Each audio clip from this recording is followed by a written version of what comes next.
up? This is Blind Assassin.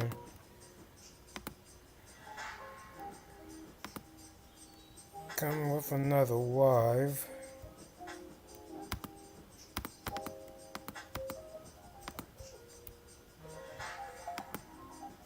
Let's see. I'm gonna have to play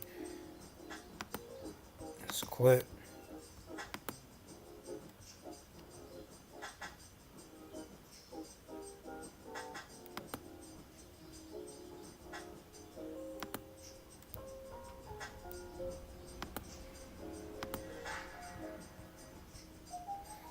Now, I've been waiting to talk about this for quite a while. You know, I've been wanting to present stories like this because how society wants to, you know, put stuff on the rug when it comes to female nature and how like female nature is like kind of quote unquote invincible in society because of course women can do whatever they want to when it comes to cheating, you know, having so much, like having more than one dudes. It can be really dangerous. It can actually take a toll.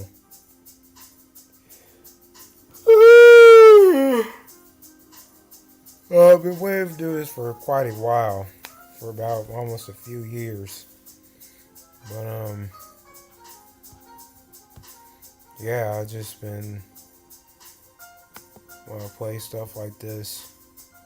And if anybody has a big fan of wrestling, especially the Attitude Era, then you already know who this should be.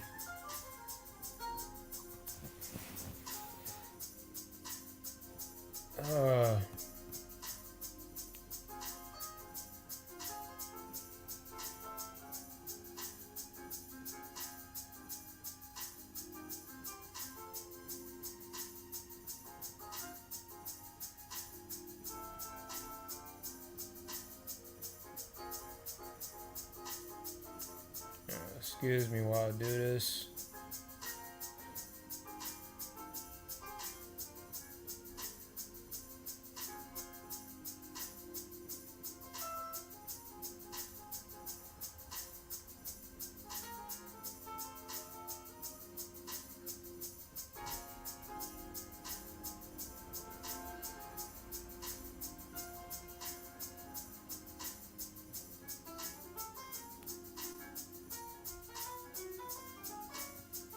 So weird. But anyways, I'm about to play.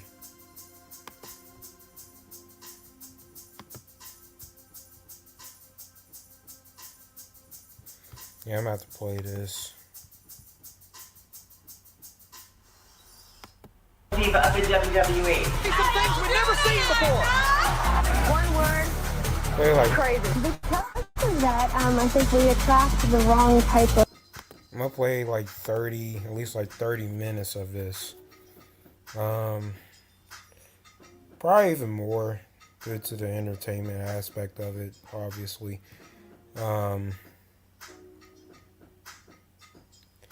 So I know people's attention time span is like pretty off, but probably like at least like 30 minutes or a little bit over 30 minutes.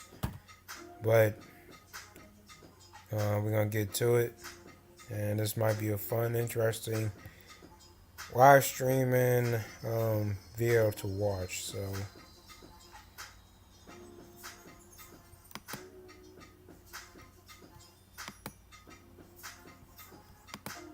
let's go at it.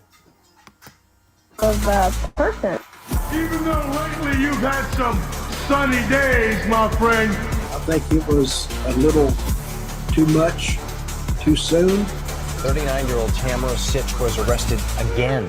At the time of the crash, police said her blood alcohol content was 3.5 times the legal limit. They believe she is a danger to the community. Today, a judge here agreed, noting a history of alcohol-related incidents. And when I say drunk, I mean hammered.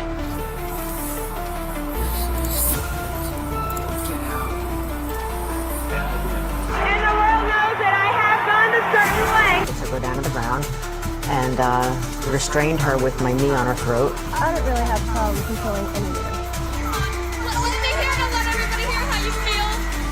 Piece of shit in the world. You want to keep going? Every shoot interview that I've pretty much ever done was all bullshit. Well, mostly bullshit. Makes it more interesting, I guess. Listen, you Sonny wannabe. What Sonny wants, Sonny gets.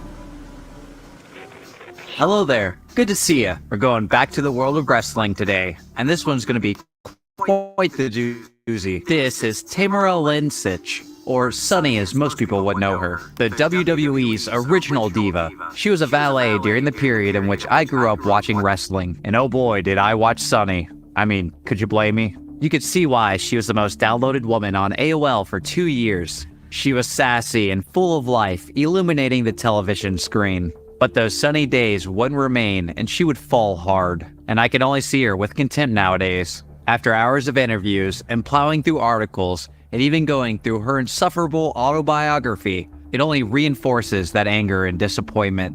To look upon the tarnish that was present on my golden idol all along, and how foolish I was to miss it.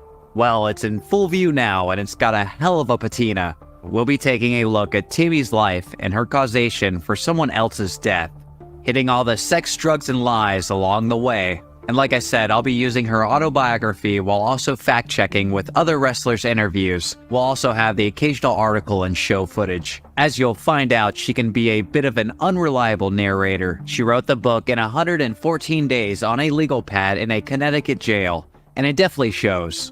She even says that she's prone to fabrication. You talked about your personal life elsewhere. Yeah. Was that stuff true? Not all of it.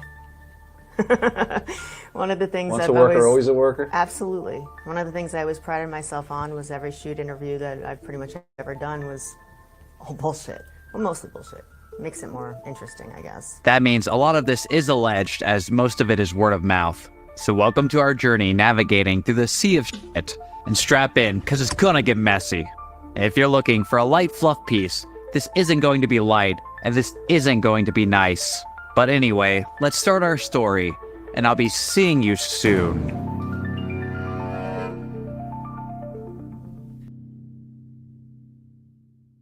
It was December 7th, 1972 in Old Bridge, New Jersey. Noreen Sitch was getting tired of the pain. She had been lying in the hospital bed for 36 hours, now giving labor and still waiting for her husband to arrive. But it looks like little Jennifer would be born soon, and she would finally get some rest. She just has to get through these last pushes, and the baby's head would start to crown as the delivery room's doors flung open. Silhouetted in the doorway was the frame of a large 6'3", 360-pound Russian man waving a bottle of vodka. The sterilized stench of alcohol filled the room as he yelled, "She's not Jennifer, she's Tamara." It would be the same name on the bottle in his hand, and this would serve as a good symbol for what would come later in life. And Tammy had a cushy life. Her father owned both a steelwork and construction business, and also was a retired Navy vet, and he spoiled her rotten. Tammy would get whatever she wanted. She spent a lot of time fishing and hunting with her dad while going to amusement parks with her mom and sister on the weekends. And she seemed to have had a complicated relationship with her father, as he's mentioned in most of the early chapters, but almost nothing's mentioned about her mom or siblings. And Tammy talks about growing up in a trailer, but wasn't sure why, as her father owned his own company. She speculates it's out of pure laziness, which is pretty wild. I couldn't imagine living in a trailer just because I was too lazy to buy a house. And I imagine there was more underlying financial issues, or it's all made up. And it's hard to tell since we're left filling in so many holes with her early life. And it was also during this portion when Tammy would get into wrestling. Around age 7 or 8, her neighbor would come over to watch wrestling because his parents wouldn't let him do it. And just like I did when I was a kid, she became entranced with all the violence and theatrics of it all. She watched these titans slap meat in the middle of their ramshackle gladiatorial arena. And not only would she get to watch it on TV, but she would also get to go to the live shows. screaming her head off with all the other Hulkamaniacs. She'd even get a hug from her favorite wrestler, WWF's women's champion, Wendy Richter. And it was because of her that Tammy started lifting weights and eating healthy. She had to get in peak performance just like her hero.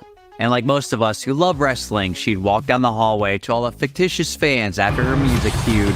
And after that, it would be drop kicks and elbow drops on the bed. And this would go on till about age 13 when her love of wrestling started to wane. She was now interested in the usual teenage business like boys in school. But she would go to one final show where she would fall in love with another wrestler, the Heartbreak Kid, Shawn Michaels. At the time, he was part of the Midnight Rockers and is an integral person in Tammy's story. Except Shawn wasn't the guy. From this clipping we see from the wrestler of August of 1986, it was Marty Jannetty who she was actually in love with. He even tells the story of Tammy, showing him the clipping. I remember she walks up and shows me a picture. She goes, you remember this girl? And I look, and it was a 14-year-old, or about that age. And I'm looking, I'm like, is that you?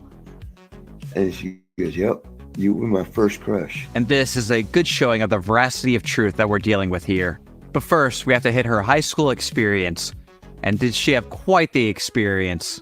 Tammy said that she was captain of the cheerleading team, was involved with student council, National Honor Society, Student of the Month, ski club, peer leader, special ed swim instructor, yearbook editor, Future Business Leaders of America, and was nominated for both Homecoming and Prom Queen. Which, as you're going to see, Tammy is perfect and she can do everything. Oh, she'll be the first one to tell you. And not only was Tammy the most big-brain with straight A's, yes, bow down all you feeble-minded simps, for she was also mega hot. And she would flirt with you, but of course she's not gonna sleep with you. I mean, she's not that kind of girl. And when you're HOT and a goody two-shoes nerd with the shortest cheerleading skirt, you can do whatever you want. And she says in her book that she made sure of it. And to mention that she was still the only virgin in the place. Unbelievable. This was pretty much it for Tammy's early life before we move on to the next portion where she meets the love of her life. And all gets very confusing. She paints Raymond with such broad and opposing strokes. He's both the nicest man in the world who buys her everything, but also the lazy drunk who you wouldn't cross. And this sounds like he was either really manipulative or there's some major ass hyperbole going on. And you're telling me that she's living in a trailer park while also going to amusement parks every weekend and driving in a nice new convertible? This means her father had to be spending way out of his means, or it's just bullshit. And this what leads me to believe that Raymond has such an impact on Tammy's psyche and her need for attention, and also the need to be the prettiest, smartest person in the room. So we left off with Tammy about to meet the love of her life at 17, and at one of the only times she's ever mentioned, her sister invites her to a wrestling show. She would arrive late to a tan, muscle-bound hunk squaring off in the middle of the ring. She knew she had to have him. Enough so that she told both her mom and sister. They thought she was kidding. Tammy would wait outside in her car for the beefcake to appear. The locker room emptied out and he walked by. She would ask for his autograph, and the name on the paper? Chris Candido. And underneath that, his phone number. Tammy was excited. He would walk further into the parking lot when Tammy caught up with him sitting on the curb. It looked like his ride had already taken off, so Tammy offered him one. And what she says was her best sex kitten voice. They instantly hit it off and talked for a while in the parking lot. Chris revealed he was only a year older and also going to Catholic high school. Tammy was smitten. They made out for a while before Tammy took him home, much to her family's surprise. They would stay up till 4 a.m. before Tammy would drive him home, and she makes sure to mention that they didn't have sex that night, but she did slob on his knob, something she just had to let you know. And she would go into graphic detail about her and Chris bumping uglies the next day. And can't forget to mention her award-winning blowjob. Chris would become a permanent fixture in the home, staying over several days a week, and he would stay all night unbeknownst to Tammy's family. Well, until one night. It was the wee hours of the morning when Chris went to grab food and a towel. Raymond was waiting for him there in the dark. Chris was dumbstruck. Raymond told him to strike up the grill. He would then send Chris into freezing-ass weather to cook 12 steaks. Chris would still be just in his towel. And when he finished, about half an hour later, Raymond would be waiting on him with a smorgasbord of sides. Chris would sit down, and then Raymond would throw 8 steaks and a heap of sides on his plate, and Chris would do his best to fight all the food down while politely answering Raymond's questions. And after about 2 hours, Chris would return to Tammy's room. Tammy asked Chris what had happened, and Chris replied that Raymond had fed him a bunch of food. She let Chris know that this had been a test from her father, and he passed with flying colors, which is lucky for Chris, because if you test someone without their knowledge, or without any explanation of the rules, you have to expect them to fail. Granted, the whole context of this situation is a bit different. It'd be pretty obvious to everyone what's going on when you're rummaging through a fridge and nothing but a towel late at night. Chris had made it though. He was part of the family. Unfortunately, Tammy had to leave for a few months for college in Miami. She didn't know how she could live without Chris, so she didn't. She told both Chris and her father that she would stay here with him. They both accepted it, happy to have her close. Tammy would enroll in community college and do freelance photography, while Chris would continue doing his wrestling gigs. Chris would wrestle Eddie Hot Stuff Gilbert and get his first big break. Eddie would recommend Chris to Jerry the King Lawler, who ran the USWA promotion in Memphis at the time. So Tammy and Chris hit the road, and it was here that they would learn what paying your dues truly meant. They'd stay in broken down hotels and barely have enough money to make gas. And that's if they were lucky. And that lazy father of Tammy's would support their dream by sending her money, not able to see his daughter in dire straits. And once a week, Chris would have to take a 9-hour bus ride for a TV taping. Girlfriends weren't allowed, and so Tammy stayed behind. Eddie despised the bus ride and so began hanging out with Tammy, his brother, and a few of his friends. They'd play Nintendo and eat Chinese, and Tammy was thankful for his friendship, but it feels pretty gross with what Jerry Lawler would reveal later in his book. He would talk about how Eddie told him about a sweet young thing dating a blonde kid who seemed to be a decent wrestler, and they didn't know how they would fit in the kid, but they definitely had to bring in his girlfriend.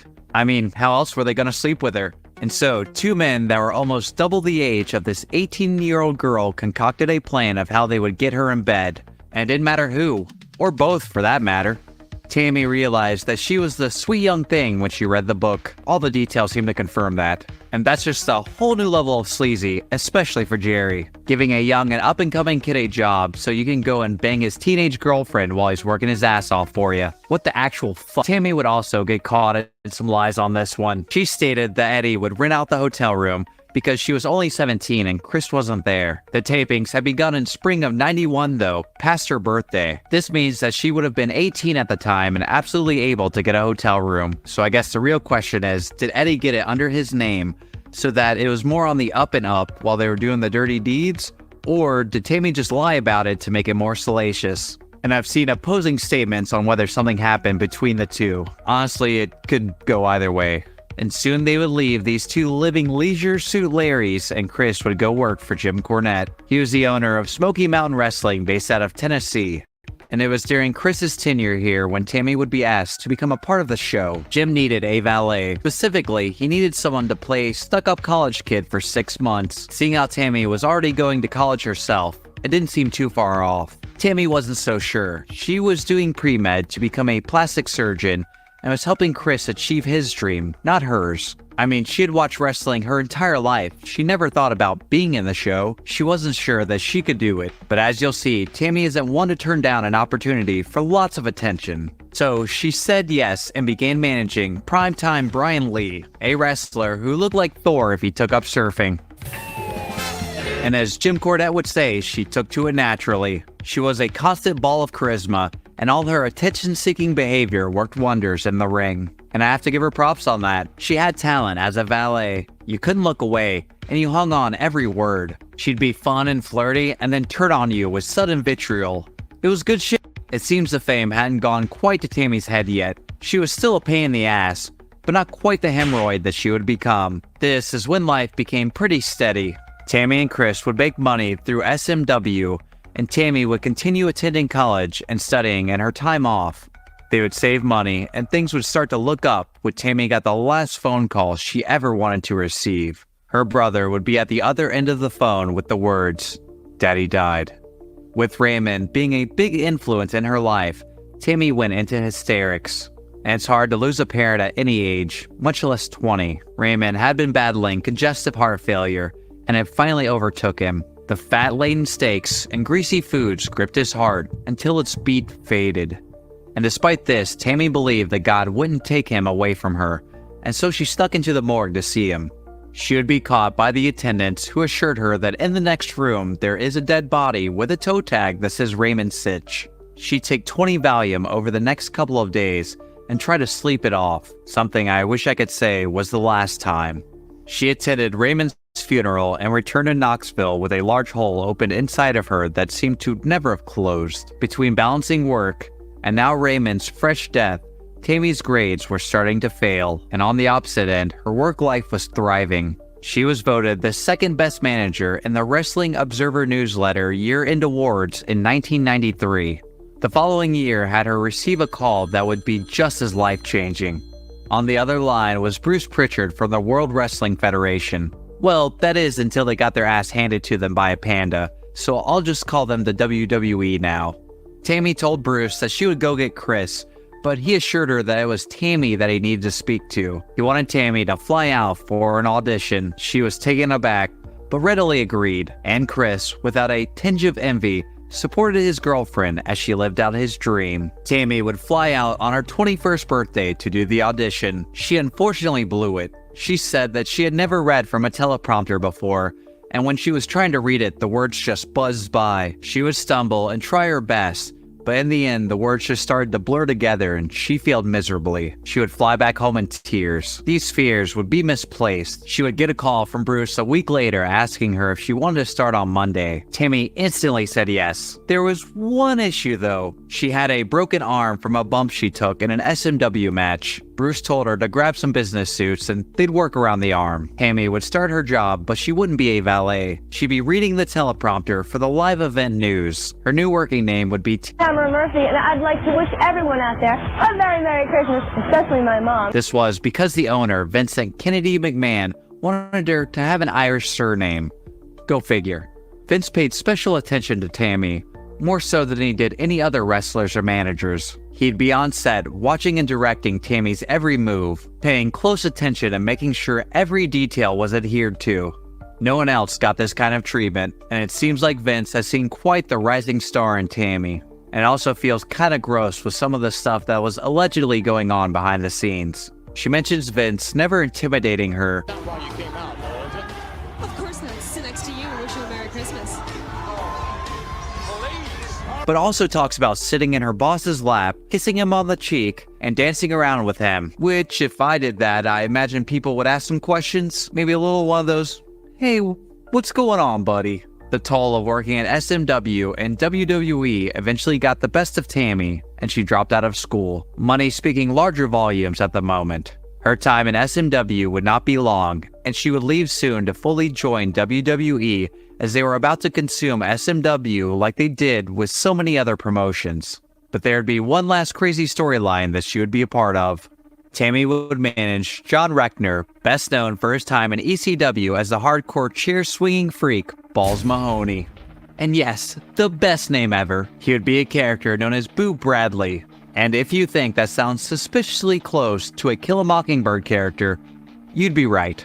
And you can also see where this is going. He was a simpleton who got led around on a chain by his horrible manager who would abuse him to get results. All cheap heat. Even more so when they introduced Tammy's cat into the equation. She threatened grievous harm to the cat, and Boo would flip out in the ring and start to power up and come back. Eventually, Cactus Jack would come in and point out that maybe this Tammy Fitch isn't the best person in the world if she's doing all this evil stuff. So Boo turned on Tammy and she joined his arch nemesis. Now we get to the night that they decided to kill the cat.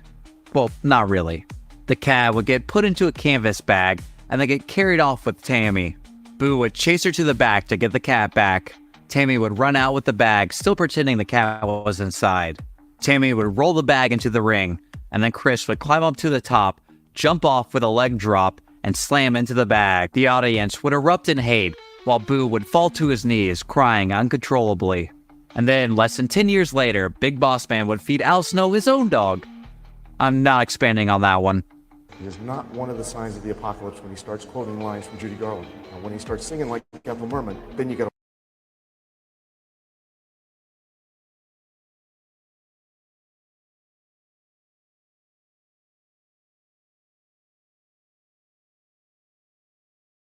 fawning over her new admirer. And this would be until the Godwins match with the smoking guns. Billy Gunn would grab Tammy and plant a big smooch on her. Phineas would be gobsmacked and soon be rolled up for the pin. Tammy would pretend it was all innocent before delivering a hard slap to Phineas' face. And in return, Tammy got the slop, and according to Tammy, she made the slop that day and kept it with her. According to the Godwins, they made it, left it out, and then the wrestlers put their own personal flavorings into it. Sonny's the only one that got the special slop.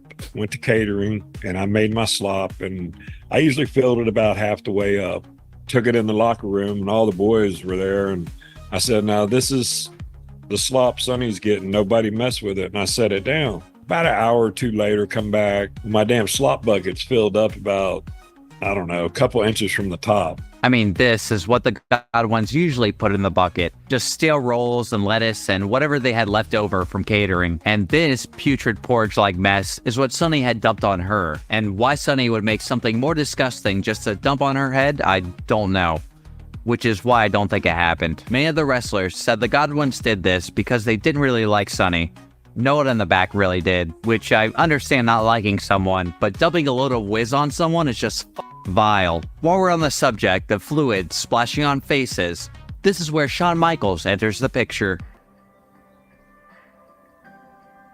It was the latter part of 1996, and she said that she and Chris were on a break. The catalyst being a segment where Shawn is supposed to kiss Tammy to diss her after fighting off the heel team. Before the show, Shawn caught Tammy and asked her what kind of kiss he could give her. Tammy would reply, "Any kind of kiss you want." Subtle. So it's the night of the show and Shawn beats down the heels. Shawn starts gyrating and flirting with Tammy. Tammy acts coy at first, like she's unsure, but soon gets into the ring. Shawn motions for a kiss. Sonny seems unsure, but soon sticks her lips out for a wet one. Shawn goes to lean in, but then fakes her out at the last second, dissing Sonny. The show then goes off the air with her disappointed face. And after the camera stopped, Shawn would grab Sonny and then pull her to the ground where they would make out and dry hump, while the horny-ass crowd cheered in the background. They'd have sex in a locker room a week later. None of this would be in 96 though. In the video, you can still see Tammy in her classic Body Donna's outfit. It would not be as far into her career as she would make you believe, which means the affair most likely started within months of her arrival to the WWE. It'd make perfect sense though. They're both cocky attention seekers who thought they knew best while being hot and talented. Both were getting to the top of their game while being hell-bent on a path of self-destruction. It's like pouring gasoline onto a flame. Tammy said that she and Shawn would go at it constantly, riding the beast of two backs multiple times a day. Enough that I feel deeply concerned about chafing. Pace yourself. And she says that no one knew except Vince and the Clique being an in-group of a few wrestlers that would politic their way to the top and would remain so due to their influence. Shawn was a part of this, except the Clique was gone around May of 96, which would be before Tammy even said the affair started. And you can see why that this has been a nightmare for me to put together. There would be an event that happened in August that would only draw them closer together. Shawn Michaels, the British Bulldog, and the 1-2-3 Kid would be partying at a bar. Shawn was being his usual self and looking for a woman to hook up with. He unfortunately chose the wrong lady. She had come here with a soldier named Douglas Griffith. Shawn ignored the warnings and continued to try and get with the woman. Very on brand. This caused Douglas to do some shit talking and call them phony wrestlers, which, if the past is any indicator, you don't do. Shawn would get up. Tammy would receive a call that night from the British Bulldog. He told Tammy to come next door, that Shawn was beat up, and with Tammy's obvious closest to Shawn and her pre-med background, I could see why. Tammy would enter the room to Shawn being a bloody, swollen mess. Lumps rose from his face while blood would pour from his ear. Barely conscious between the beating and the alcohol, Tammy would take the ambulance with him to the hospital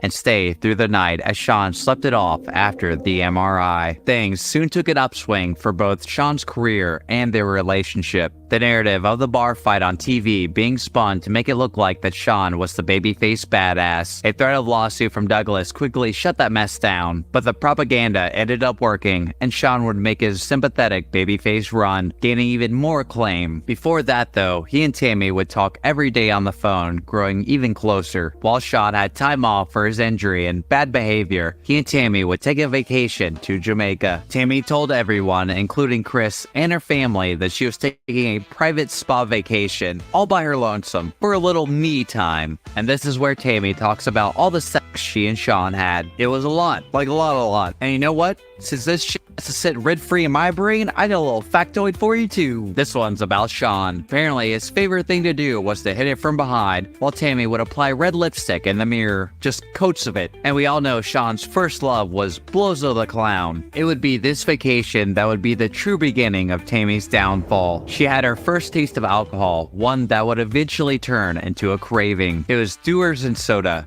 Sean and Vince's favorite drink, and I was genuinely surprised to find that she actually did abstain until she was 23. Many wrestlers confirmed this, and they would continue to party until the week ended, and then Tammy would get back on the road, and Sean would begin building a house. During a talk she had with Sean, she mentions that she was unhappy with Chris and just wanted to get away. So Sean asked her to move in with him. She just laughed it off as a joke and continued on as things were before. After that, they would go on an autograph tour together, just the two of them. Pays to be the top guy with a sway. And it was during one of their late night trysts that Tammy told Sean that she loved him. He kissed her, but never responded in kind. And on the other end, things were getting better with Chris. Tammy said that he had moved out when they were having trouble and had just moved back in recently. And it seems like things were mending with Chris, and Sean wasn't happy about it. Jealousy would cause him to seethe. This led to Sean sitting Tammy down one night and telling her that it was obvious that she had no intention of ever leaving Chris, and he was offended that Tammy had never taken him up on the offer. This is when he broke it off. Tammy was devastated. Tammy's heart was broken into a million little pieces, while not a single thought went into what she was doing to Chris. And speaking of, she mentions that he never accused her of anything. He would stay up at night waiting for her to get home from secret tryst without ever questioning her. And I think she hits the nail on the head when she postulates that he actually knew.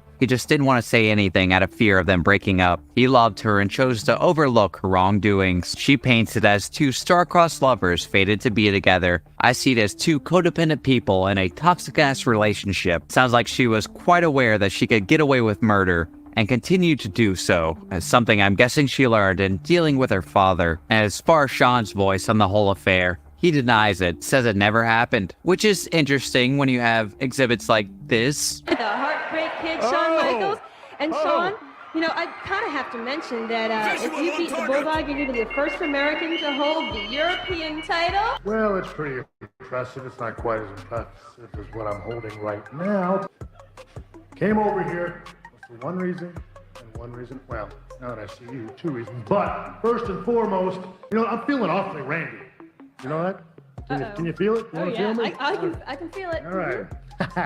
But who can say? He'd go on to meet the love of his life a couple of years later. Tammy would say that he would meet her within a few months of their breakup, making it sound like Sean was in a rebound after Tammy. In actuality, it seems he was doing just fine. Looks like it might have been someone else who had the green monster of jealousy visiting them. Tammy would also fall off the European tour around this time, and it fits perfectly for the time period of the infamous bus story. Allegedly, the clique would sit in the back of the bus while touring, while the other wrestlers would sit up front. A bathroom would divide the two sides. Dutch Mantel mentions that Tammy and Chris would usually ride up front with them, but started going to the back to politic with the clique. And one day while they were back there, Tammy got up to go to the bathroom, and when she came back, there was a little brown surprise in her Chinese food. No one fessed up as to who. Again, have to be pretty terrible for someone to put shit in food. And the backstage sounded like an actual nightmare. Tammy and Chris would soon leave after that, and the next part of the book has less to do with her story and more a showing of her credibility. Tammy talks about how she and Bret Hart became friends. She said that he hated to use the locker room with the 20 other guys, and she was the only woman there, so he would come to use hers. Never mind the fact that Sable, Chyna, and Marlena were all there at the time, and she says that they would take turns using the locker room while the other one waited outside. She said nothing ended up happening between them, except for a single kiss, but there was no chemistry, so nothing else happened. Bret also said nothing happened between them, but there are a few interesting character correlations to this, as Brad mentions cheating on his wife in his book, and he also goes into as much detail about his sexcapades as Tammy likes to. He just really portrays himself as a dog. So while nothing substantial, just food for thought. And Shawn would be upset, thinking that Tammy had replaced him with Brett, and this would lead to this infamous jab being made during a live shoot. Even though lately you've had some sunny days, my friend, you still can't get the job done. Bruce Pritchard said that it completely went over Brett's head until he got home and was confronted by his wife. So yeah, all in all, not too sure on that one either. Brett's a dog, but Tammy's not afraid to kiss and tell, so just do with it as you will. And now we get to the Montreal Screwjob, and Tammy playing detective. And if you're a wrestling fan, you know this one. And if you aren't, then I appreciate you making it this far into the video. Otherwise, the Montreal Screwjob is one where Brett got screwed out of his heavyweight championship by Shawn Michaels. And the referee quick counted so that Shawn could win. It wasn't scripted. Vince is named as the mastermind for this one, as Brett was leaving for another federation, and she says that no one will ever know the truth except for Vince, Shawn, and Brett, and they're not telling. Except they are. They so are. On the day of the event, had the plan been fully designed? No, man. I can remember Vince, don't worry, I'll take the heat. It's like, dude. Brett can't stop talking about it. I mean, look at this shit. And just for giggles, let's go over how else she is wrong. She says Vince had gotten the black eye so quickly, so it had to be done earlier in the show. 1, let's take a look at it.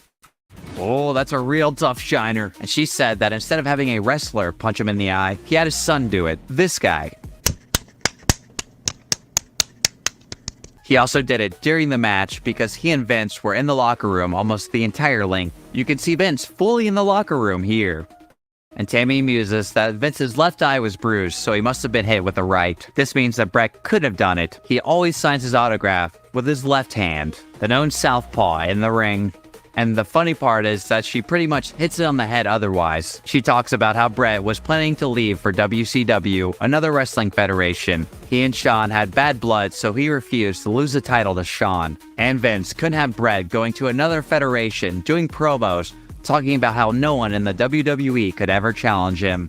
It would make the WWE, and by extension Vince, look weak. And Vince couldn't ever look weak. This is the same man who thinks sneezing makes you look like a spineless goo-goo baby. The thing with Vince is he didn't like to sneeze because it's an involuntary action which you cannot control. Well, it's a control thing. Yeah. And you can't sneeze around him either. You got to leave the room. Yeah, because germs. Yeah. But, and because he loses respect for you because you couldn't control the sneeze. He had a good relationship with Brett, which I imagine amounted to some amount of respect. And Vince doesn't seem to be shy about being shady. Put all those ingredients together, and we got a stew job, baby. And the show she was hosting would die, and Tammy would manage the Legion of Doom. She mentions how Hawk used to like to ride in other vehicles in order to make the car more comfortable. I just think of Tom Pritchard leaving to go in other cars to get away from her ass. And she makes it sound like her and Animal were the best of friends, but in this interview, it doesn't sound like there was any love loss. Sonny had issues too, and everybody knew it. And Hawk and I, besides Paul Ellering, we didn't need no other manager. He tells a story of Tammy getting nicked in the face by his spikes because she was so messed up on somas. I came back after the match and Mr. McMahon says, she messed up.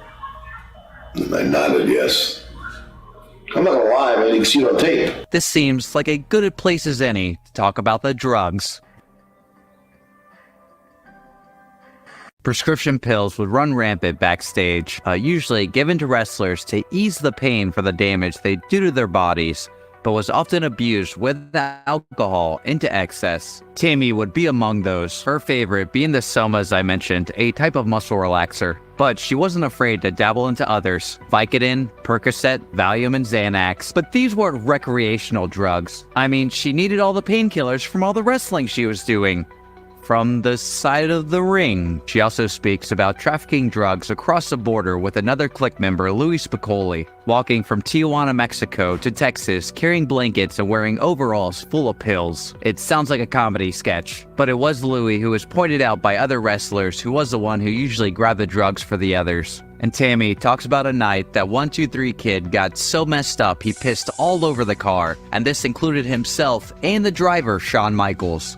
And it seems like this stuff was pretty rampant from the snippets we get here and there. Wrestling, especially at this time, was an inclusive club where few were ready to bare their skeletons to the world, and there was no shortage of bones. And I believe this, plus a combination of Sean's cooling off period, is what had Tammy off the main show. Well, that and the rise of Sable. Chris would eventually quit, feeling underutilized. He would join ECW, the up-and-coming hardcore promotion. Move out of the way! Hold the microphone towards me, you dummy! I love extreme hardcore championship wrestling. I love the ECW. That's why I came here, because I like to fall through tables. I like to get wrapped up in barbed wire and just thrown off roofs. Tammy would follow soon after. She claimed she was offered the job after working production on their first pay-per-view, Barely Legal, and being inadvertently responsible for the picture-perfect finish to that amazing match between Raven and Terry Funk. R.I.P. the Funker. Tammy was in contract with the WWE for another 3 years when she tried to get herself fired. She spoke about yelling that ECW was her new home on the most recent pay-per-view. This pissed Vince off so much that he nullified her contract and sent her packing immediately, something the WWE is famous for doing, and certainly not letting them sit in obscurity until their contracts dwindle out. It couldn't have possibly been all the drugs and alcohol making Tammy a horrible liability in any fashion, so she received an unconditional release on what was termed as erratic behavior. Things would go decently at ECW while they would continue to get jacked up. And I really mean jacked up. Just look at this video. Simple, man. Week in and week out, we come to Wildwood. If your best friend wasn't the promoter, we know damn well you wouldn't have that belt. I was very proud to represent a brand new, just like myself, in about 3 hours, and up-and-coming wrestling promotion. But then, you know, they brought my good friend Alex Ryan in here. Will be this Sunday, the Airport Motor Mile with the... I'm sorry, Alex. Axel. This is deep shit, brother. You'll see. What are you doing to me? And one night, Tammy was found passed out in a chair, and yet the drug test came back negative. And after that, Chris would have to cut a feud short after Tammy got arrested for violating a restraining order against her mother. And there isn't much more mention of what happened. Tammy says that her mom was growing senile and kicked her out of the house. I imagine her mom just got tired of seeing her feed the demon. Things would continue on.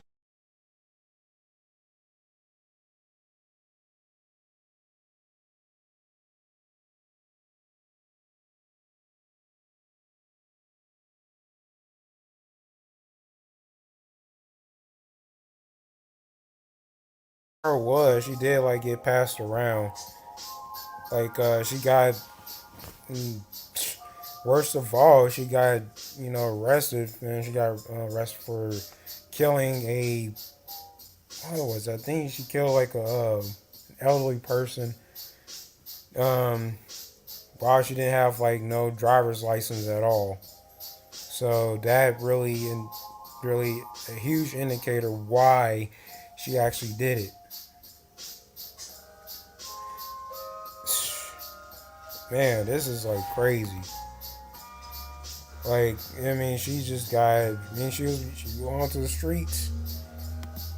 So that's all she was. She were basically going to the streets for real. Because how in the world you gonna go to Jamaica by yourself? You just made a bold-faced lie to your mom and Chris Candido. But Chris Candido could just like moved on and just forget about Sonny. But it's what happens when you're not dealing with, when you're just dealing with like a lot of like women that like they're not really ethical at this point. She was far from being unethical. She just got ran through. And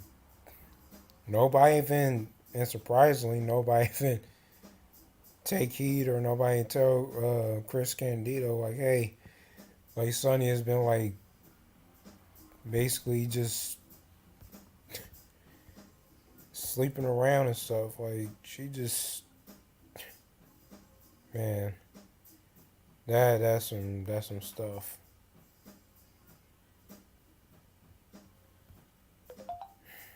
I'm gonna play like another clip.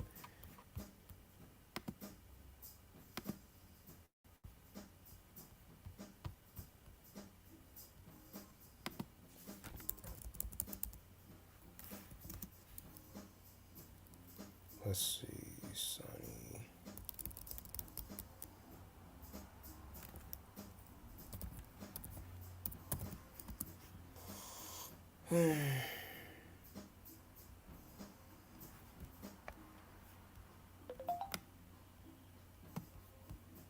No. Let's see.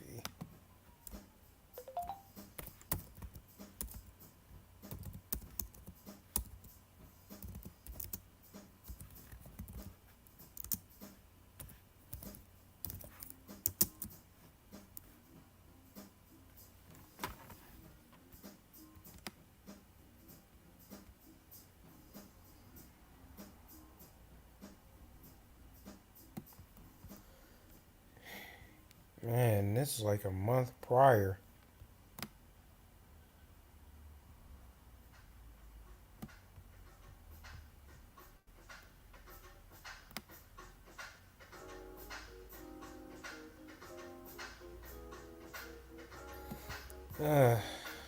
Not this again.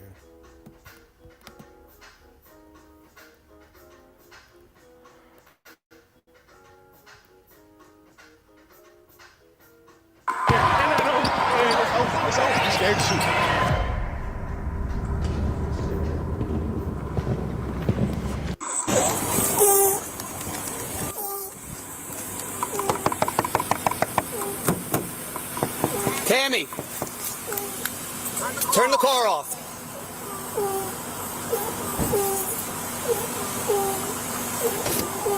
Turn the car off.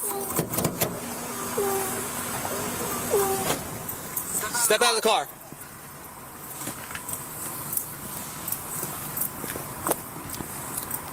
What's she hit? I don't know.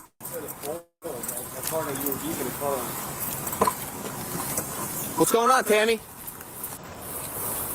Tammy, you got your driver's license, registration, and insurance? I'm sorry. Do you have your license, registration, and proof of insurance? Yeah, that's the caller. Alright. You got your license on you, Tammy? What? No, I don't. You don't? Alright, step out of the vehicle. What's going on tonight? You got ACM? No. What's going on, Tammy? Where are you coming from?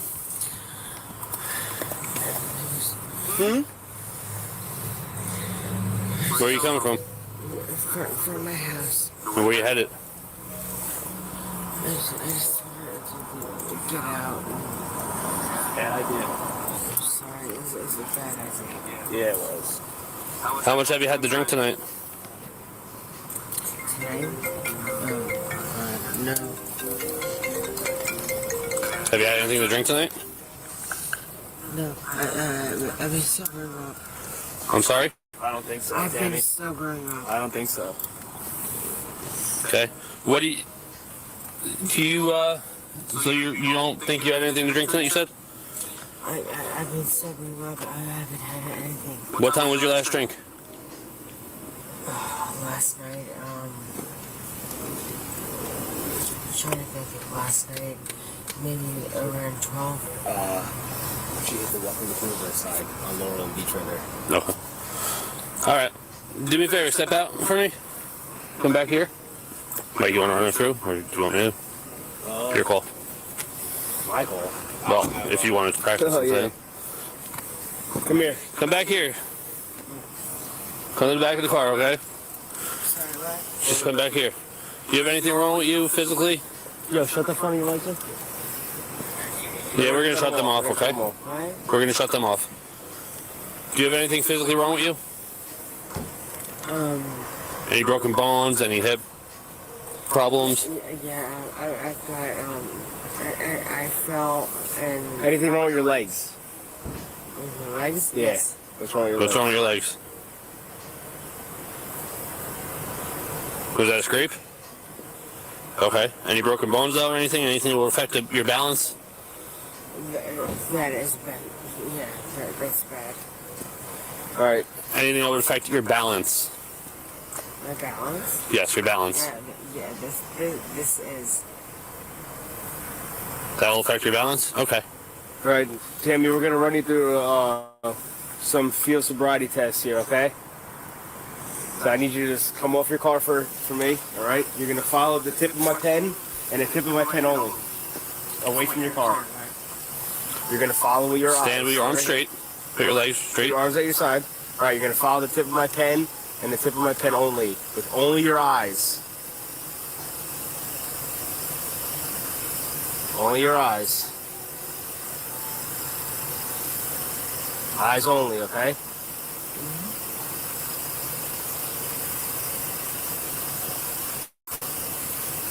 Gotta follow your eyes. Okay.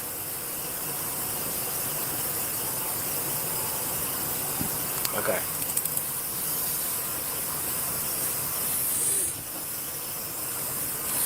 Okay. Well, that's, yeah. We'll do one leg stand? Yeah. All right, we're going to do the one-legged stand test. I'm going to demonstrate it for you, okay? You're going to put your arms at your side, and you're going to just watch me first, okay? I'm going to demonstrate. You're going to put your right leg up, or your left leg. Wait for me to Wait for him to finish. 6 inches off the ground, and you're going to look, and you're going to point. And count to 30 for me, okay? Count to 30. While standing on one leg, with your other leg off the ground 6 inches. I'm not going to be able to do that. No. Sit on my knees. Well, Okay. use your other leg. No, you can't lean against your car, Danny. Come out here. You can't lean against your car. Okay? Can I just go home? No. No. We're Do you know, what's your highest level of education? What? What's your highest level of education? I've gone through college. Okay. So you know the English alphabet? Yeah. Okay. So I want you to say the English alphabet, starting with the letter C and ending with the letter X. Okay? Go ahead. See? Wait. I don't understand what you're saying. I want you to start with the letter C, okay, and end with the letter X. Okay? C, D. Seriously, I don't know what you're Okay. You're going to be placed under arrest for driving while intoxicated. Okay? Please don't do this. Nope. Don't resist. Danny, put your arm behind your back. Come on. Please don't do this. Danny, Stop pulling away. Please don't do this. Turn around, Dan. Please don't do this. Too late.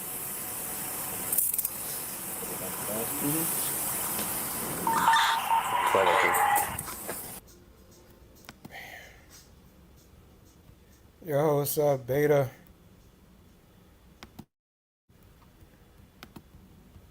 Yeah, I'm just playing. It's called Sadistic Sundays.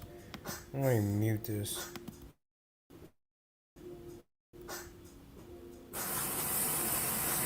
Please don't do this. All right, ready? Please don't do this. I've been going through so much shit with my boyfriend. I just... And I'm just very upset. Did you guys ever get your dog back? I have my You got your dog back? That's good. Yeah. All right, let's get in the car. All right, get in the car. Come on. Stop, please. Dad, just have a seat, Tam. Please don't All right, do we'll this. just have a seat, all right? We'll talk in a minute. Just have a seat in the car. Please don't do this. All right, come on. Swing your feet in. Danny, swing your feet in, please. Just swing your feet in. I'm asking you, please. All right, put your feet in. Just let me Danny, go come on. home. All right, yeah. Come on. Please let me go All right. home. Tammy, put your feet in. Put your feet in. Danny, come on. Come on. Put your feet in, please. Please let me go home. Danny, we'll talk in a minute. Come on. Yeah, put your feet in. Got it? Yeah. All right, perfect. Thank you. Thanks. All right, you'll stand by for the tow? Yeah. All right, we'll fill up the tow tank for you, too. Thanks. All right, Bubba? Sure. Thanks. I'll go with you. Yeah, we got it.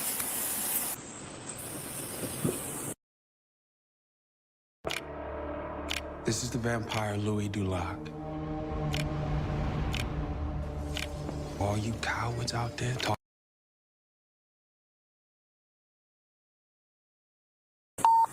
5 headquarters. I'll be coming 10-3, 1 female, 41.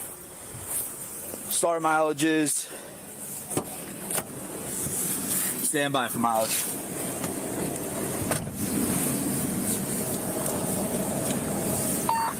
Start mileage is 49265.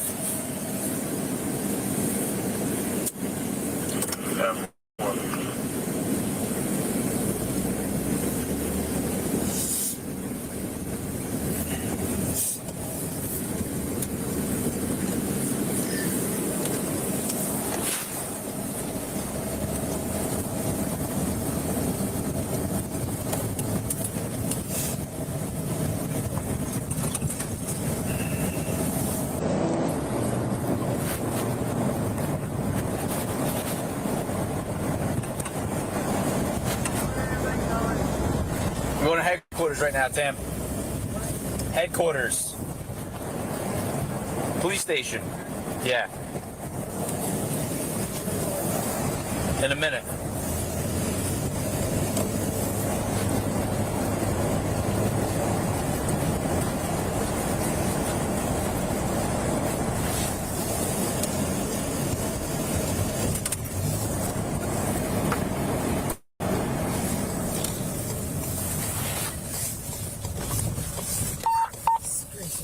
Ten headquarters, I'm 10-3. Final mile, just 49266.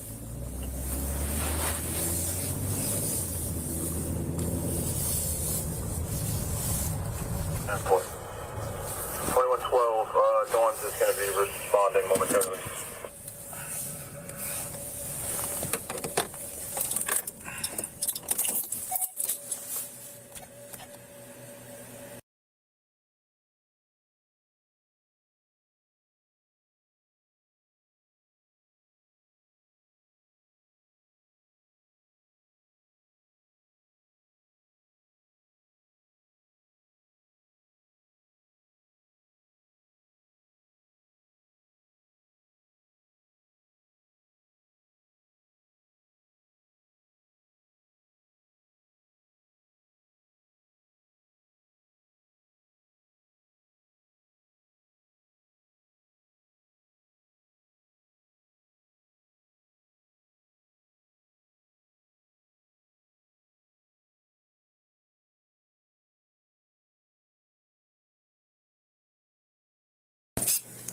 Yeah.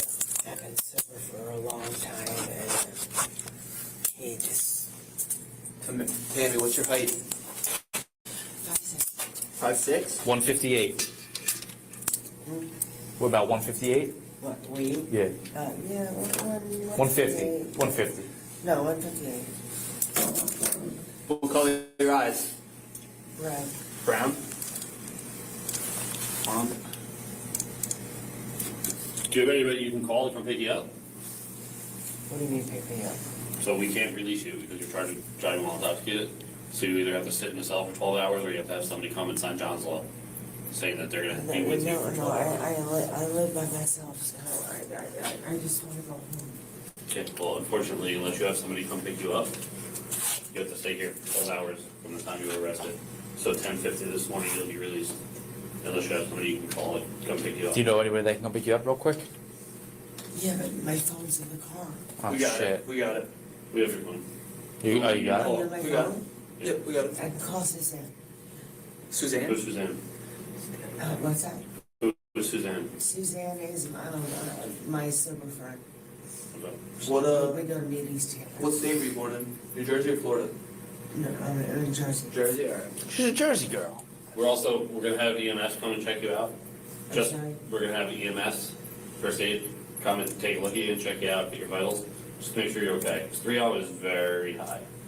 I know, I'm okay. Okay, but My fiance. We just feel comfortable to have EMS come check you out, check your vitals, make sure everything's good, okay? Wait, so you have my phone? Yep, let's do all this real quick, and then we'll let you call What about Suzanne. my keys and stuff? They're probably in the car still, Tow company has your keys. but Huh? we could always manage, we could try to find how to get into your apartment. Like the property, the super might have a key. Unless you could stay at Suzanne's for the And my wallet, It's probably in the car.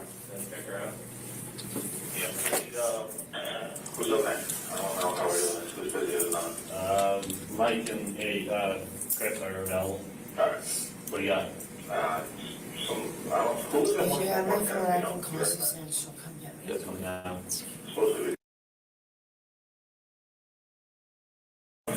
That is her apartment number, just right there. Find that. Or just put it in there. Yeah.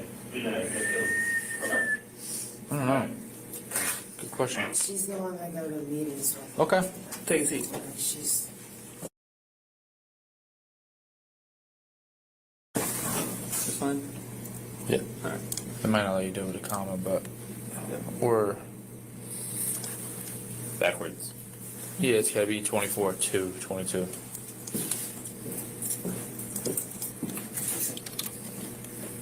No. 2022. 02. 24.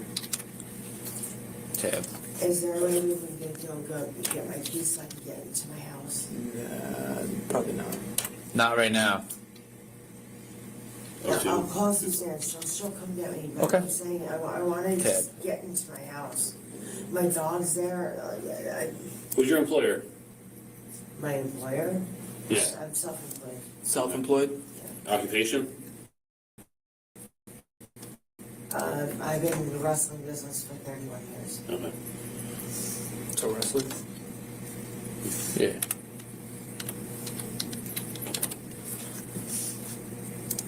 Solid.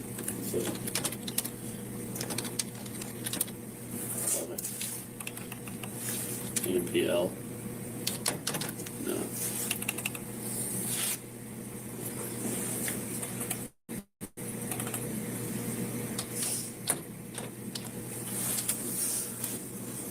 T. Yes. No, no E.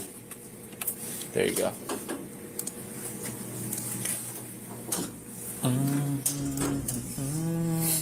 Here's relative.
once we're done with this, I just want to get this all over and done with.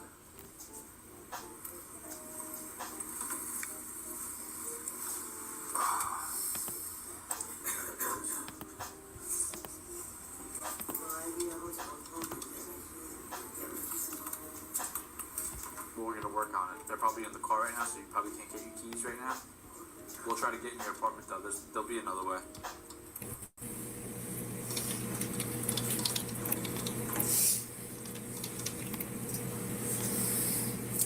And then how do I get my keys?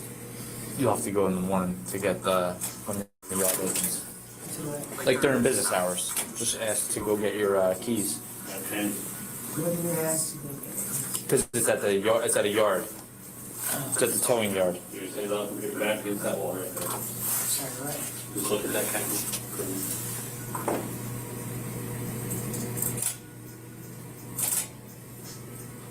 My wallet's in my car. We have your wallet. You have my wallet? Yeah, it's in there.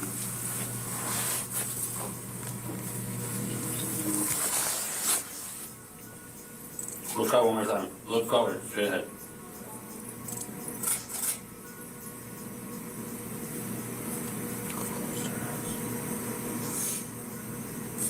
So you have my phone and my wallet, but not my keys?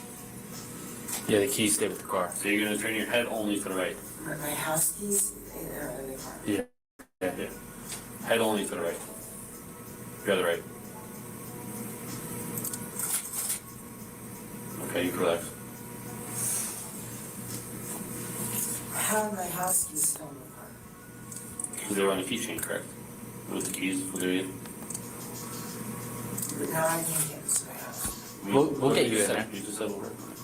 I'm sorry. We'll get. I said we'll get you in there, right? Here it is. Let me just fingerprint you real quick. Over us.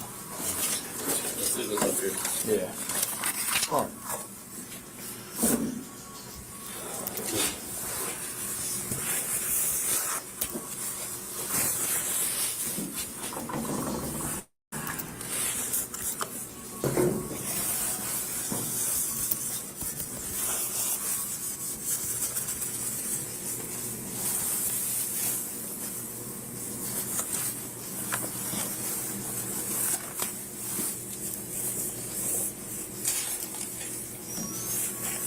Right hand.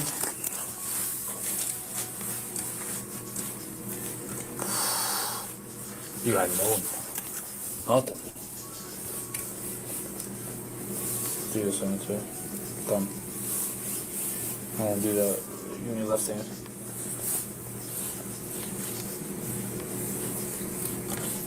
Perfect. Riley Green, live, the Damn Country Music Tour, with Ella Langley and special guests. Get tickets now at livenation.com.